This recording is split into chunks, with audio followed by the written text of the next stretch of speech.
తేలు విషం లీటర్ 80 కోట్ల. అంత డిమాండ్ దేనికి? ఒక చిన్న చుక్క తేలు విషం కూడా ఎంతో ఖరీదైంది. ఒక లీటర్ తేలు విషం ధర $10 మిలియన్, అంటే 80 కోట్ల పైమాటే. తుర్కియాలోని ఒక ల్యాబ్ నుండి తేళ్ల నుండి రోజుకు 2 గ్రాముల విషం సేకరిస్తుంది. బాక్సుల్లోంచి తేళ్లను బయటికి తీసి వాటి నుండి ప్రత్యేక పద్ధతుల్లో విషం సేకరిస్తారు. తేళ్ల ఫామ్ యజమాని మాటల్లో విషం ఎలా సేకరిస్తారు అనే వివరాలు. మేము తేళ్లను పెంచి వాటి నుంచి విషాన్ని సేకరిస్తాం.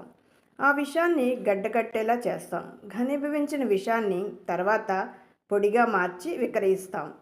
తేలు విషాన్ని యాంటీబయాటిక్స్, కాస్మెటిక్స్, పెయిన్ కిల్లర్స్ తయారీలో ఉపయోగిస్తారు.